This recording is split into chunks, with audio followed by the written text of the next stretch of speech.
আল্লাহ পাক আজকে আপনাকে হয়তো 1 কোটি টাকা দিয়েছেন, কালকে আল্লাহ না করুক 1000 টাকার জন্য মানুষের কাছে হাত পাততে বাধ্য করতে পারেন আল্লাহ পাক। এমনও কিন্তু দিন আসতে পারে, দিন সবসময় সমান থাকে না।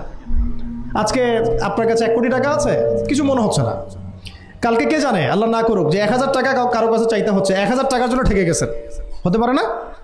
তো রিজিককে মানুষ তাজিম না করলে রিজিক দূরে চলে যায়। দুটো বিষয় খেয়াল রাখবেন, দুটো বিষয়। এক হচ্ছে মাঝে মাঝে মনের মধ্যে কিছু আমল করার ইচ্ছা আসে না? মনে হলো যে আচ্ছা একটু 10টা আয়াত পড়ি, মনে আসে না মাঝে মাঝে? এমন মনে হয় না? ওই সময় এই যে মনের মধ্যে যে এই ইরাদাটা জাগ্রত হওয়া, এটাকে আমরা বলি ওয়ারিদ। অন্য ভাষায় আপনি বলতে পারেন মেহমান। কি বলতে পারেন? এটা আল্লাহর পক্ষ থেকে আপনার কলবের মধ্যে মেহমান হিসেবে এসেছে। এখন আপনি যদি আমলটা করেন, সেই মেহমান বারবার আপনার কলবে আসবে। যদি আপনি ওই সময় আমলটা না করেন, মেহমান চলে যাবে, মেহমান অসম্মানিত হলে পরে আর আসবে না।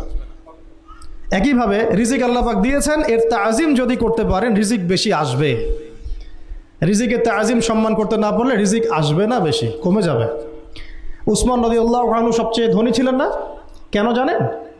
কেন? এটা কি জানেন কেন ধনী ছিলেন? একে তো তিনি প্রচুর দান সদকা করতেন, এটা তো আপনারা জানেনই।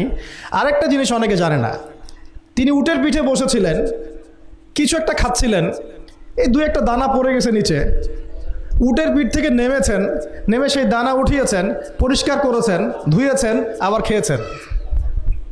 তার এই 2-4টা দানার কোনো কিন্তু মানে পরোয়া না করলেও চলে, তার প্রচুর অর্থ সম্পদ আছে। এত অর্থ সম্পদ যে তাবুক যুদ্ধের দিন 30,000 সেনাবাহিনীর দায়িত্ব নিয়েছেন। 30,000 সেনাবাহিনীর দায়িত্ব নিয়েছেন। সেনাবাহিনী যাবে, থাকবে, খাবে, তাঁবু টাঙাবে, সব দায়িত্ব তার। 30,000 সেনাবাহিনীর দায়িত্ব নেওয়া কি চারটাখানি কথা? তো এই সাহাবী এই কয়েকটা খাবারের দানা উঠিয়ে খেলেন। নবী সাল্লাল্লাহু আলাইহি ওয়াসাল্লাম বলেছিলেন যে তোমাকে আল্লাহ পাক রিজিক বাড়িয়ে দিবেন না কেন? তুমি রিজিকের যে তাজিম, যে সম্মান তুমি করো, এর বদৌলতে আল্লাহ পাক তোমাকে বেহিসাব রিজিক দিবেন। সব দুইটা বিষয় খেয়াল রাখবো। আমলের মেহমান হৃদয়ের মধ্যে আসলে তাকে ফিরায় না দেওয়া, তাহলে সেই মেহমান কিন্তু আর আসবে না। মেহমানকে মূল্যায়ন করলে মেহমান বারবার আসবেন ইনশাআল্লাহ। আর রিজিকের তাজিম না করলে রিজিক কিন্তু আপনার ঘরে বেশি বেশি আসবে না। এমনি তো হারামের যুগ, এমনি সুদের যুগ, এমনি ঘুষের যুগ। অলমোস্ট এভরি ফ্যামিলি সুদখোর এখন, অলমোস্ট এভরি ফ্যামিলি। মেয়ের স্পেশালি যারা শাশুড়ি টাইপের, আপনারা মাইন্ড করেন না, তাদের সাইকোলজি যে এতই নিচে নেমে গেছে এখন যে আমার মেয়ে জাহান্নামে যায় যাক, হ্যাঁ আমার মেয়ে জাহান্নামে যায় যাক, সমস্যা নাই, দুনিয়াতে সে যেন ভালো থাকে। এটা কেন বললাম?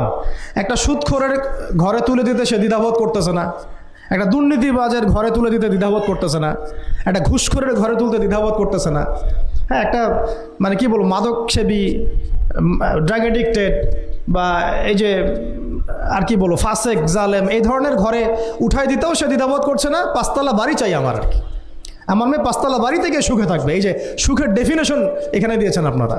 এই জন্য কত হাজার হাজার মেয়ের জীবন নষ্ট করে দিয়েছেন আপনারা। আমার কথা মাইন্ড করে না, হাজার হাজার মেয়ের জীবন মায়েরা নষ্ট করে দিয়েছে, শুধুমাত্র মেয়েদের দুনিয়াবি সুখ এর সংজ্ঞাটা বুঝতে ভুল করার কারণে। এর নাম যদি সুখী হইতো তাহলে অমুসলিমরা সুখী না কেন? পশ্চিমারা সুখী না কেন? ওরা আত্মহত্যা করে কেন? এইভাবে মেয়েদের জীবন নষ্ট করেছেন। অথচ অল্প যদি হালাল রিজিকও হতো, আল্লাহ পাক তাকে বরকত দিতেন, সুখে থাকতো। তা আল্লাহ পাক আপনাদেরকে রিজিকের মূল্য বোঝার, তাজিম করার তৌফিক দান করেন, আমিন। তো অনেক ভিতরে চলে যাচ্ছে আমি, সময় আমাদের হাতে আরও শর্ট হয়ে আসতেছে। তো এখানে একটা কথা বলে দিব যে রিজিকের প্রসঙ্গ যেহেতু আসছে, যে হালাল খেতে হবে আমাদেরকে, হারামের দ্বারস্থ হওয়া যাবে না। আপনার স্বামী যদি হারাম খায়, আপনি স্বামীকে বুঝান, তাকে ওই চাকরি ছেড়ে দিতে আপনি উৎসাহিত করেন।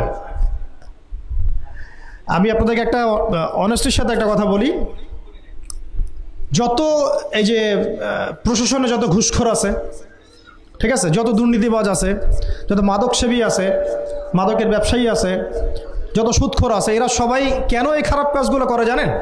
তার স্ত্রীকে ভালো রাখার জন্যে, তার মাকে ভালো রাখার জন্যে, তার সন্তানদেরকে ভালো রাখার জন্য। তাহলে স্ত্রী হিসেবে, সন্তান হিসেবে, মেয়ে হিসেবে আপনি বলবেন যে আমাদের এইসব ভালোর দরকার নাই আব্বু,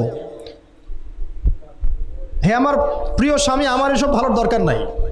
হে আমার ছেলে, আমার এসব ভালোর দরকার নাই, তুই হালাল পথে থাক, ওইখানে তুই আমাকে ডাল ভাত খাওয়া, আমি খুশি আছি। এইভাবে আপনারা তাদেরকে মোটিভেট করেন, দেখবেন সমাজে হারাম কমে গেছে ইনশাআল্লাহ। আর হারাম খাওয়া এই ছেলে মেয়েগুলোও কিন্তু মানুষ হবে না। হারাম খাওয়া যে ছেলে মেয়েগুলো রক্ত মাংস করে উঠছে, এরাও কিন্তু মানুষ হবে না। আল্লাহ পাক আমাদেরকে হালাল খাওয়ার তৌফিক দান করেন, এবং হালালের জন্য আপনাদের ভূমিকা অনেক বেশি। আমরা উত্তরবঙ্গ সহ দেশের বিভিন্ন জায়গায় সফর করে যেটা দেখেছি, যত সুদী এনজিও আছে না, এনজিওগুলোর মধ্যে মহিলাদের নামই বেশি, জানেন? মহিলাদের নাম বেশি সুদী এনজিওতে। তো এই দাওয়াতগুলো আমরা মা বোনদেরকে দিতে চাই যে কোন অবস্থাতে যেন হারাম রিজিকের দিকে আপনারা না ধাবিত হন, এবং রিজিকে তাজিম করেন, পরিবারের মধ্যে হৃদ্যতা ভালোবাসা বজায় রাখেন, একে অপরকে বিশ্বাস সম্মান এবং শ্রদ্ধা করেন। ইনশাআল্লাহ তাআলা আপনাদের পরিবারও সুখী হবে, রিজিকও সুন্দর হবে, এবং রিজিকে বরকত হবে ইনশাআল্লাহ। এরপরে আমি আর দু একটা পয়েন্ট নোট করেছি, বলে শেষ করে দিচ্ছি যে এটা স্পেশালি আমি আমাদের ওইসব দিনই বোনদেরকে বলতে চাচ্ছি যে বোনেরা এখনও বিয়ে শাদী করেন নাই। সেটা হচ্ছে যে বিয়ে করার আগেই দিনের বেসিক লেখাপড়া শেষ করেন। এত পাগল হওয়ার দরকার নেই। চরিত্র হেফাজত হচ্ছে না, রোজা রাখেন।